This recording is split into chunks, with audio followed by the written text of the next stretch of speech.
of all, can I say that I'm glad that we're here today and the time has finally come for a deal to be laid on the table so that proper scrutiny can begin in a formalistic sense, and especially an opportunity be given to the people of Gibraltar to look through the treaty should they wish. And of course there will be a lot of public interest on this matter. So I welcome the publication by the European Commission and indeed the laying of the draft agreement in this House, because it will at least conclude the end of the beginning, if I can put it that way, because it's been a long time since the Brexit referendum, it's been a long time since the withdrawal agreement, and a long time since the New Year's Eve agreement. And as Madam Speaker observed, this is not the time for the debate. The Honourable Chief Minister has consulted me on the motion that he intends to file today, and I understand the debate will happen next week. So there are two good reasons why we will not, I certainly won't in my comments go beyond the questions for clarification. First, because this is not the time for debate, and secondly, because as I indicated to the Honourable the Chief Minister when he offered a briefing to us and then handed me the text of the draft agreement on the 10th of February, 16 days ago. This is a seminal moment for Gibraltar, and being a seminal moment, the party that I lead will not take a formal position on this matter until I call a meeting of the executive, so that the executive can discuss this fully. And of course that meeting is not possible until after today, because the terms on which we accepted the briefing and the terms on which we accepted the draft text prohibited the dissemination of the draft text beyond the parliamentary team. So it made impossible that meeting of the executive, and as will be understood on an issue like this, it is important for there to be the fullest internal party political debate on the issue before we come to a formal position. And so that process can now commence, and we will do so shortly and certainly before the debate in this House. Madam Speaker, I will say that clearly this is a complex, it will be evident from anyone flicking through this agreement that is now presumably online, and I was listening intently to the Chief Minister, but I'm assuming that it's been placed online simultaneous with his intervention. But it will be evident to anyone looking through this with presumably a cold towel, it will be evident that these are a complex set of arrangements that will have deep and potentially long-lasting effects on Gibraltar, the way we interact with the European Union, and for our economy and governance. It is an agreement that provides greater personal freedoms of mobility in the EU for residents of Gibraltar in exchange for the cession of powers, information, and a number of economic levers to the EU and Spain. That includes powers to Spanish law enforcement authorities in different guises. The potential or actual benefits in the agreement have to be balanced against the risks represented by the things that have been conceded in return, what that means socially, politically, and financially, and placed alongside the prospect of a no-deal scenario. Whether it delivers the desired certainty of a stable future almost 10 years after the Brexit referendum is also a central consideration. And that will be uppermost in our minds, Madam Speaker, when we come to discuss that within the party and come to a position that I will then describe in detail on the debate in this House. Madam Speaker, can I ask the Honourable Chief Minister a number of clarifications, if I may, and if in the normal way I will list them so that I hope he takes a note and then can or recollect the issues on which I would be grateful that he provides clarification.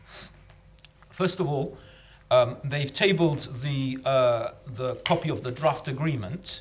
Will they publish the administrative arrangements that underpin the agreement? People will see when they go through the text that there are sometimes reference to administrative arrangements as you go along in the text of the treaty.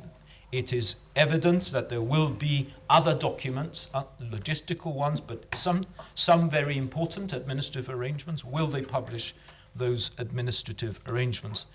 Secondly, Madam Speaker, this is a very dense document. There is no substitute for reading it if everyone wants to understand it. However, I certainly share the view that this is not a document that necessarily you will get accurate answers on if you put it through ChatGPT. And therefore, can I ask the Chief Minister whether they will produce, first of all, perhaps guidance booklets for people generally on the agreement. There are two types of perhaps guidance booklets that I thought might be relevant, and I would welcome his views. First of all, one for the business community, because there are very detailed arrangements in the annexes in the way that business has to be done. I know that they have issued technical notices that have been helpful, but there have been complaints by the business community about lack of awareness and so on. Will they produce a guidance booklet to the business community on the workings and indeed the processes? I mean, sometimes the agreement, no doubt, will not take it to the nuts and bolts level. Sometimes that would be helpful to people who are trying to fill in forms and so on, and trying to get goods into Gibraltar, so probably they would want a different type of document. And secondly, will they produce a guidance booklet for people? He and I have been in discussions about the parallel arrangements with the UK. At the time of the withdrawal agreement, it was public that there was a concordat between the United Kingdom and Gibraltar with parallel arrangements. Will they publish that as well, and when will that happen? Madam Speaker, there are questions on the order paper on security. That will be a live issue for people, so I will hold back on those issues and explore the important issues of security in the context of the questions that are already tabled on the order paper that I understand I will take later today. Can I ask him to perhaps update the House and no doubt the people who will be interested what works will be done at the frontier in advance of any implementation of this, because clearly the flows of traffic on arrival at the airport and indeed the consequences of the agreement will require certain works to be done. Can he update the House on progress on those issues and timescales? Can he also confirm, sixthly, although this is the fifth question, because on my observation on security is not really a question, but rather an aside that I'm not making a question on security because I've got other questions. Can I say fifthly then, can he confirm what the government's present view is on implementation date? There is a provision in the agreement about provisional application, and obviously the ratification process will not take place before the 10th of April, or not at least the complete one. Can he comment on that, which would in effect be some form of provisional application? Can he confirm to me also, sixthly, he has mentioned in his speech, in his statement today, 43 annexes to the agreement. Indeed, we have received 43 annexes ourselves. I did note, however, that in the article in El País this morning, it referred to what I've discovered a new word in Spanish. I didn't know annexes were anejos, but there was a reference to 46 anejos. So can he confirm that in fact there are 43 only, and there's no other annexes we have not seen? I'm sure that the answer is probably yes. Is there?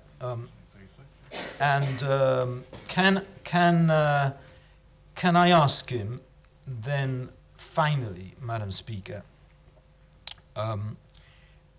he's mentioned that the agreement has been tabled in the UK Parliament and has been published in Europe. They are subject to obviously different scrutiny and ratification processes.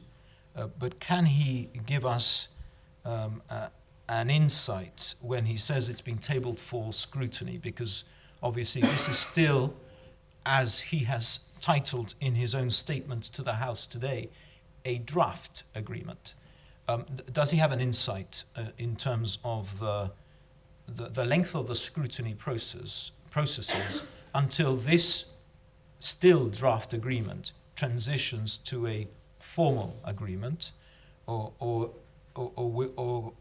will that happen before ratification, or are we talking about ratification being the moment of the formalization? I think people would probably prefer some kind of comment and observation by the Chief Minister on that.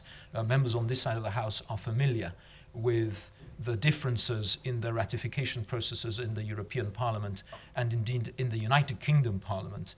But given that this statement is a statement of public interest, I give him the opportunity perhaps to make observations on those processes so that people are aware how that dovetails with the issue of the implementation date and the formalistic ratification of this agreement. I'd be grateful for those answers.